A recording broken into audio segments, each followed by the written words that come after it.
Salut les gars! Salut! C'est Étienne. Et c'est Charles de musculationprisemasse.com. Et sur musculationprisemasse.com, on répond à vos questions de musculation, comme on va faire aujourd'hui.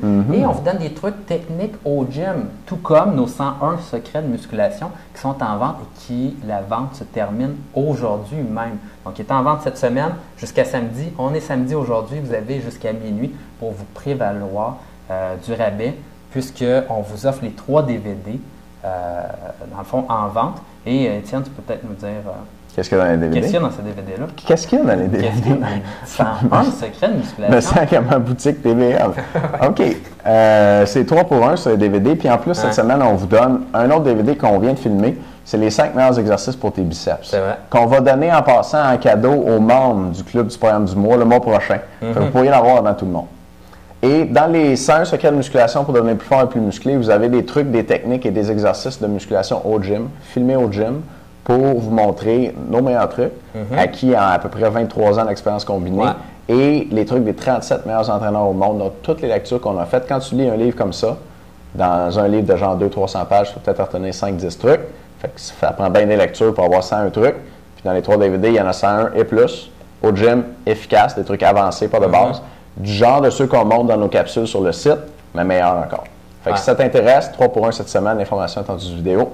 Puis aujourd'hui, on va répondre à la question de... Question de Jonathan. C'est comme pris de vitesse, là. Ben oui, papa.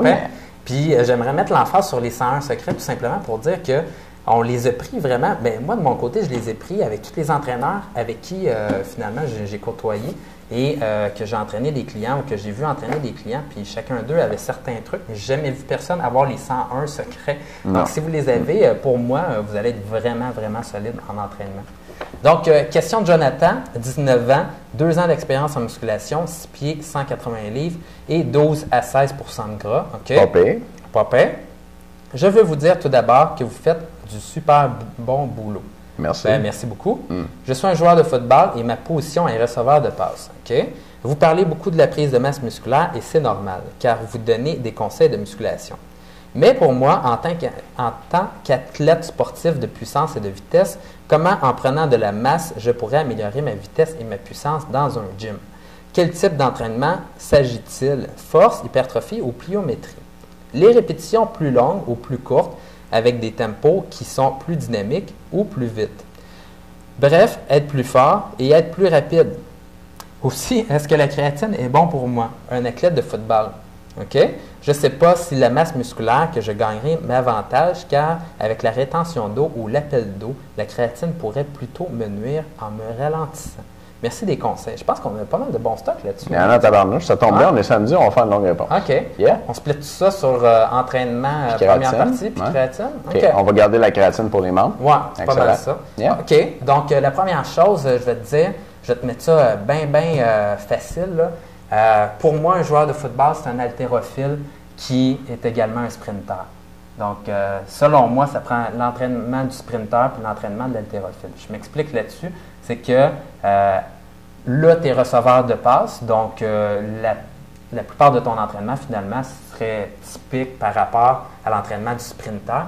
Par contre, lorsqu'on parle d'un joueur de football qui, par exemple, un secondaire ou un joueur de ligne ou quoi que ce soit comme ça, il a besoin de courir rapidement et lorsqu'il frappe un autre joueur, ça va ressembler beaucoup à un mouvement dans les hanches, pareil comme en haltérophilie lorsque tu fais un power clean ou de l'arraché. C'est pour ça que de plus en plus l'entraînement des footballeurs, c'est de faire du sprint et de faire de l'haltérophilie. Bien sûr, dans l'haltérophilie, ils font de l'entraînement en force également pour être le plus fort possible. OK, je vais rajouter quelque chose, mais OK, je pense qu'on n'a pas vidé le sujet. Non. Tu nous demandes, est-ce que t'entraîner en musculation, ça va te ralentir? OK? Puis c'est bien que tu penses à ça. Effectivement, l'entraînement en musculation, il y a un effet spécifique. C'est-à-dire que si tu t'entraînes à une certaine vitesse en musculation, tu vas devenir bon pour contracter ton muscle à cette vitesse-là. Fait que si tu faisais juste la musculation, ça pourrait te ralentir, disons, sur le terrain quand tu cours. Mais comme tu fais les deux, non, la musculation ne va pas te ralentir. Et puis ça, c'est important de comprendre ça. Puis je pense qu'il y a beaucoup de préparateurs physiques qui ne le comprennent pas, ou de coachs, là, encore plus, qui ne le comprennent pas. Moi, à mon avis, les sportifs sont assez mal entraînés, d'une manière générale. Peut-être au Québec, même plus qu'aux États-Unis. Fait que, À mon avis, le rôle de l'entraînement en salle, en musculation, pour un sportif, c'est d'augmenter la force maximale. La force maximale, c'est la qualité musculaire maîtresse. Pourquoi? Parce que si vous augmentez votre force, vous allez augmenter votre hypertrophie, vous allez augmenter votre endurance, puis vous allez augmenter votre puissance aussi. Donc, puis, comme quand on est un sportif, on n'a pas toute la semaine pour s'entraîner au gym, moi, je me concentrerais à ta place, Jonathan, je me concentrerais à ta place, Jonathan, sur d'entraîner ta force, si tu t'entraînes pas si souvent que ça au gym. Parce qu'en augmentant ta force, tu vas pouvoir augmenter tout le reste. Alors que si tu entraînais juste ta puissance, tu me parles de pliométrie. C'est bon la pliométrie pour entraîner la puissance. Sauf que, disons, la hauteur à laquelle tu vas sauter dans un exercice de plio est déterminée par la force de tes jambes. À un moment donné, si tes jambes ne sont pas plus fortes, tu vas taper un plafond, puis là, tu pourrais continuer à faire de la plio, de la plio, de la plio. Il faut que tu aies augmenté ta force. Fait que moi, je me concentrerais sur l'augmentation de ma force à ta place.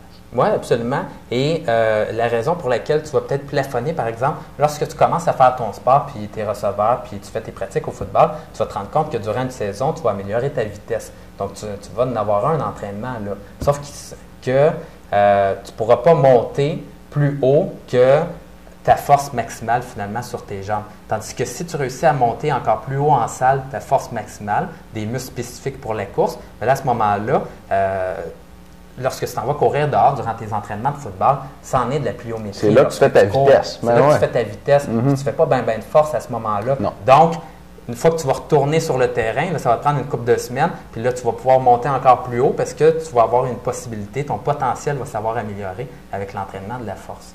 Excellent, ça. Écoute, donc, insiste sur la force. Peut-être, moi, pour terminer sur l'entraînement, je te dirais, l'hypertrophie, oui, c'est intéressant. Je ferais peut-être un bloc d'entraînement hypertrophie dans l'année, dans ton off-season, pendant l'été, right? Ouais. Fait que je ferais peut-être un mois ou deux, selon la quantité de masse musculaire que tu veux prendre, alterner avec un bloc d'entraînement en force aussi. Fait que c'est important d'en faire de l'hypertrophie. Si tu veux jouer éventuellement universitaire ou pro, j'imagine, en tout cas, à 180 livres, il va falloir que tu continues à prendre du poids. Puis d'entraîner spécialement en hypertrophie, de temps en temps, ça va t'aider à en prendre un peu plus. Mais néglige jamais l'entraînement de ta force. Moi, c'est intéressant parce que j'ai une anecdote là-dessus. J'avais posé la question au préparateur physique des Carabins de l'Université de Montréal et j'avais regardé leur type d'entraînement et ce qu'ils faisaient présentement. Puis ils étaient dans une phase d'hypertrophie. Et là, je disais, tes receveurs sont-ils en hypertrophie? Il dit, ouais, tout le monde est en hypertrophie. Puis là, j'ai dit, ben, tu veux-tu vraiment qu'il prenne de la masse musculaire? Parce que s'il devient plus pesant, il va peut-être courir moins vite. Il m'a regardé puis il m'a dit, écoute, s'il prend de la masse musculaire, on va le prendre. Fait que, tu sais, un receveur quand même, s'il peut être plus carré, plus fort, ça va aider parce que c'est sûr que durant tes contacts, il faut que tu sois pesant pour réussir à renverser l'adversaire. Puis lorsque tu attrapes le ballon, tu n'as pas tout le terrain à courir, puis tu es tout seul et tu vas sûrement avoir une coupe de plaqués à défaire aussi. Donc, c'est intéressant d'avoir un bon poids. OK. Jonathan, on va te parler de la créatine dans la suite pour les membres. Toi, tes membres, tu vas voir ça. Les autres membres, mettez votre numéro de membre pour voir la deuxième vidéo en bas de la page. Si vous êtes déjà enregistré dans le site, bien, la vidéo est déjà affichée. Si vous n'êtes pas membre, vous allez pouvoir voir aussi comment vous abonner ici en dessous de la vidéo. C'est un secret de musculation, ça se termine aujourd'hui, les gars, manquez pas ça. 3 pour 1 sur les DVD, plus le DVD bonus aujourd'hui. 10 ans d'expérience en musculation en 3 heures. C'est votre chance. À bientôt. Salut.